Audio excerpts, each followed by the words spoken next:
Pang malakas ang motor ba ni Honda ang hanap nyo? Baka si Honda Winner X ang para sa inyo. So in this video guys, syempre tatalakayin natin dito yung specs, features at syempre yung updated price. So without further ado, let's start this video. So ayun na nga guys, dumating na nga dito sa Honda Venus Marketing yung kanilang Honda Winner X, itong Matte Galaxy Black Metallic at itong Matte Meteoric Red Metallic. So dalawa yung kanilang ABS version dito guys, and meron din silang standard version. So kung if ever ayaw nyo ng ABS version, meron sila nung standard version. So kung natatandaan nyo guys, na-review natin tong isang color variant nito, which is yung Infinity Red, which is yung ABS Racing. Ayan. Since na-review na natin yun guys, same lang naman sila ng specs at features, yung pinagkaiba nga lang is yung color nila, no? So before ang lahat, dito na muna tayo sa kanyang technical specifications. So this Honda Winner X ABS is powered by 149cc, 4-stroke, 4-valve, dual overhead cam, liquid-cooled, at may lakas na 11.5 kilowatts at 9,000 RPM and max torque of 13.5 Nm at 7,000 RPM. Pagdating naman sa kanyang fuel tank capacity guys, meron din siyang malaking fuel tank capacity na 4.5 liters. Uma-average siya ng up to 52.3 km per liter. So no wonder maraming gustong bumili dito sa motor na to kasi nga napaka-fuel efficient niya. So hindi naman tayo magtataka, it's because lahat naman ng mga motor ni Honda is talagang napaka-fuel efficient. Lalong-lalo na nung mga motor na pang pasada or pang araw-araw. No, uma-average talaga sila ng 50 above. So this one guys, ang nagustuhan ko din dito sa motor na to ay meron na siyang tinatawag na bank angle sensor, which is isa yun sa feature nito na kung saan if ever magbabank to na mag-exceed ng up to 70 degree, automatic mag-shut off yung makina niya. And for me, goods na goods yan.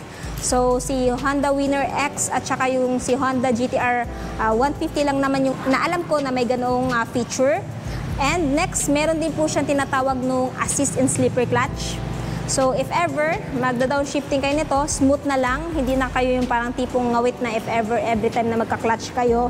At ang isa din sa nagustuhan ko dito guys, equipped na din siya ng ABS, ayan, anti-lock braking system na kung saan if ever mag-high speed ka, mabilis yung takbo mo at magsa-sudden brake ka, makakaasa kang safe na yung braking system na to, hindi basta-basta maglalak yung wheels ninyo since equipped na siya ng ganitong feature. Kasi yung si Honda GTR 150 wala pa ng ABS, pero itong si Honda Winner X ay naka-ABS na. At syempre, kung gusto nyo naman na mas mababang presyo, meron silang standard version na walang ABS. Ayan. So, dito tayo guys, kung mapapansin nyo, wala kayo masyadong ibang makikitang decals dito, which is yung gold. So, ito guys, talaga nagpapa-premium ng itsura niya. Meron siyang lining dito na gold, pati dito. And pagdating dito, wala kayong decals na makikita kundi yung pangalan niya na Winner X. At naka-gold din siya. Then, pagdating naman sa kanyang cast wheel guys, ayan. So, naka-matte black siya, pero meron siyang lining na gold, maging dito sa kanyang suspension. So, sa headlight tayo, ayan. Pagdating dito sa headlight, guys, makikita nyo naman na napaka-aggressive ng looks, napaka-sharp ng kanyang design, and for me, ito yung nagpapadagdag angas dito sa motor na to. Naka-two-tone siya, guys, which is matte black na fairings, tapos dito, para siyang may texture ng honeycomb. Tapos ito, sticker din to, and pagdating sa kanyang lights, naka-LED na din. Turn signal is naka-LED na din. And for me, ayan, plus points yan sa akin. So, talagang napaka-modern na din talaga nitong motor na to. Suspension na ginamit is telescopic. Ayan, with single disc brake. Wavy yung design and ABS. Single pot piston brake caliper na Nissan, golden. And meron siyang tire size sa harapan guys na 90 by 80 by 17 and tubeless tire na dito isang to. So, mini pumapako, hindi siya basta-basta mag-flat. Tapos, ito yung kanyang radiator guys. So kung meron kayo mabiling aftermarket na pangharang dito, ay highly suggest. Kasi pag mas matamaan to ng bato-bato, UUP yan. No? Katulad din yan nung motor ko dati. Ibang brand lang yon pero dahil nga medyo fragile yan, UUP yan. So if I were you, bili na lang kayo ng cover para dyan. Tapos dito, ayun yung kanyang undercowl guys.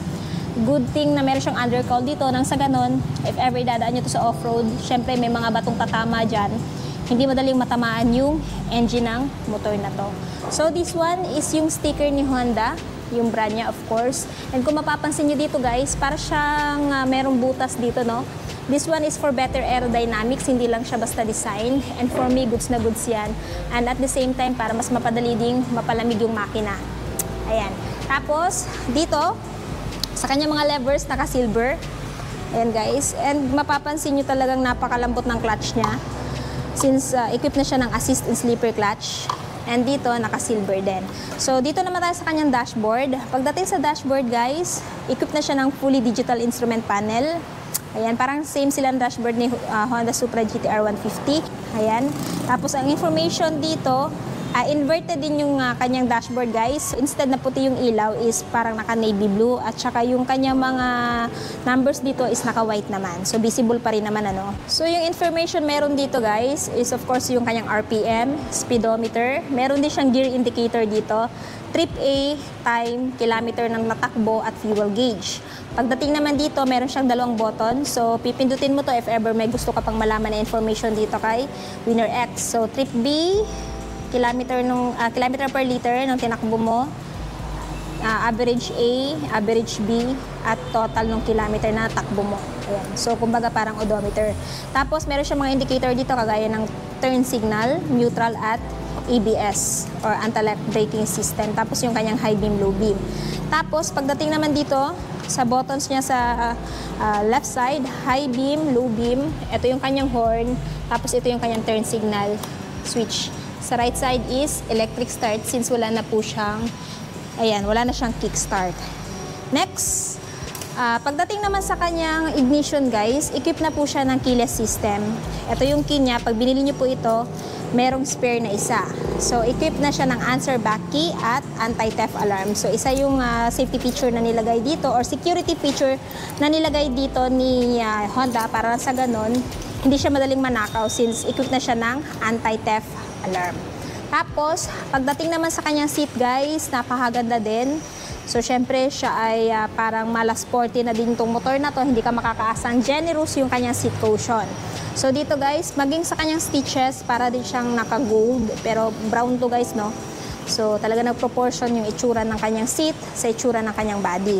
So, ayan, yung mga decals niya, which is gold. Tapos dito may nakalagay na liquid cooled dual overhead cam. Ayan.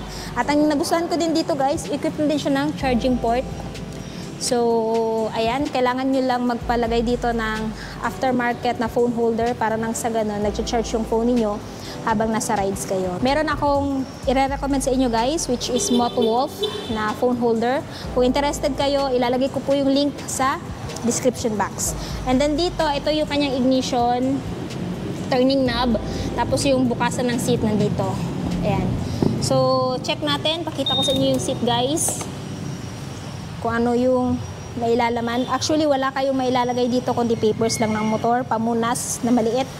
Tapos dito nakalagay yung kanyang tools. Good thing guys, meron na din siyang parang tool organizer dito. Ayan. Ito yung kanyang fuel tank. So, ayan, wala kang mailalagay dito guys. So, kung trip mo lang itong gamitin pang forma-forma, ayan, nire-recommend ko yan. Pero kung gagamitin mo siya pamalengke, huwag na lang guys kasi wala kayong mailalagay dito. And sa side, ito yung itsura niya sa side guys. Kita nyo naman napaka-aggressive ng looks niya. Ayan, at medyo ma-edgy yung kanyang design. Pagdating sa grab bar, ganun din. Ayan, napaka-sharp din guys. Hawakan to ng angkas kung ayaw niyang humawak sa iyo. And meron din pa pala ditong sticker guys na Honda. So, ipapakita ko din sa inyo guys yung tail light niya. Para makita nyo yung tail light niya kung gaano ka-stig. Ayan, sharp tail light na naka-LED at turn signal light na naka-LED. And of course, may ilaw pa rin ang plaka dito guys. Para mas visible yung plate nyo sa gabi. Pag nagra-rides kayo, naka-reflector na din yan, tsaka yung plate holder nyo. Tapos meron din siyang mahabang fender dito. Tapos, suspension na ginamit is monoshock. Swing arm suspension na kulay red. Ayan. Tapos meron din siyang chain cover dito. Ito yung kanyang swing arm guys. And dito, sa kanyang disc brake, parang naka-wavy pa rin yung design with single pot piston brake caliper. And yun na nga, ang brand ay Nissan. Tapos mayroon siyang mga rear tire size dito guys na 120 by 70 by 17 tubeless. So hindi siya basta-basta ma-flat if ever mapako. And for me, goods na goods yan. Ayan. Tapos ito yung kanyang tambucho guys. May heat guard na din pang-protect sa legs mo, sa legs ng angkas mo. Foot peg ng driver. Tapos yung brake pedal. And pagdating naman dito sa kabilang side, Ito yung foot peg ng angkas, foot peg ng driver, tapos yung cambia. And of course, pagdating sa side stand, hindi pa rin siya na-equip ng side stand switch. Sa mga nagtatanong, meron po siyang 6-speed manual transmission. Ayan. So, ayan guys. So, ngayon naman, talakayin natin yung kanyang seat height kung kaya ba abutin ng height ninyo. So, sa mga nagtatanong regarding sa kanyang seat height guys, meron siyang seat height na 795mm. Ayan. And kung mapapansin nyo guys, medyo nakatiptoe tayo, medyo mataas yung seat height niya. And pagdating naman sa ground clearance, meron siyang ground clearance na 151mm. Kaya naman kung idadaan nyo to sa malalaking humps ng Pinas, hindi naman basta-basta madaling matamaan yung ilalim na bahagi ng motor na to. And kung mapapansin nyo guys, pagdating sa suspension, na-amaze ako kasi napakalambot na suspension niya, napakaganda ng rebound. Hindi siya yung parang stiff na medyo matigas yung suspension.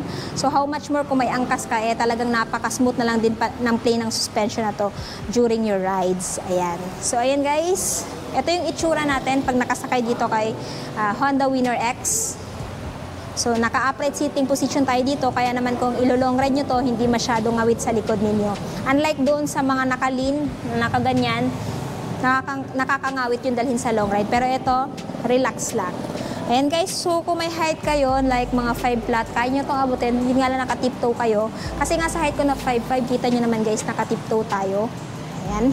So, ano yung masasabi nyo sa motor na to guys? Habay ba o wala? I-comment nyo nga sa baba. And syempre guys, sa mga interested dito, tatalakayin na din natin yung kanyang updated price. And nga pala, bago ko pa makalimutan, meron siyang timbang na 122 kilograms. So kahit lady rider, kayang-kaya na itong i-maneuver kasi medyo magaan lang naman to. Ay, ewan ko lang ha, sa ibang lady rider, pero sa akin nagagaanan ako dito sa motor na to kasi nakapaggamit na din tayo ng like 180 kilograms na motor. Yun, kayang-kaya natin how much more eto. So, for me, magaan na to para sa akin. Pero depende pa rin yan guys sa preference ninyo. So, ayan, check na natin yung kanyang price. So, kung interested kayo dito sa motor na to guys, si Honda Winner X Premium Version Matte Black ay nagkakahalaga ngayon ng, ayan, 129,900 if spot cash. Pero kung gusto nyo ng hulugan, of course, meron siyang down payment na 10,002 pesos. At monthly sa 3 years na 6,105 at rebates na 200. Anyway, meron kayong mapagpipilian dito guys na bracket, 6 months up to 36 months. Tapos meron siyang isa pang color na available which is itong matte red. Pero kung ayaw nyo nito guys, meron namang standard version. Ayan. So sa mga nagtatanong guys, if ever magda-down sila ng 50,000, 80,000, 100,000, I don't have any idea regarding sa kanilang computation. Kaya naman kung ano po yung nakikita ko dito sa card nila, yun lang po yung kaya kong bagitin. Pero kung may katanungan kayo, further questions, ilalagay ko na lang po yung phone number, maging yung full address para mas makapag-inquire kayo regarding sa motor na to. Anyway, this one is available dito sa Honda Venus Marketing, Sobrecar Street, Tagum City. At marami pa po silang motor na pwede nyo mapagpilian kung gusto nyo ng ibang klase ng motor ni Honda. So, ayun na nga guys, natapos na nga natin ikutan tong si Honda Winner X Premium Version. Ano yung masasabi nyo sa motor na to? Sulit ba siya sa presyo niya? At ano yung katangian niya kung bakit siya i-consider yung bilhin ngayong 2024? I-comment nyo nga sa baba. At sa mga hindi pa nakapag-subscribe, please don't forget to subscribe for more motorcycle reviews, price updates, at more features.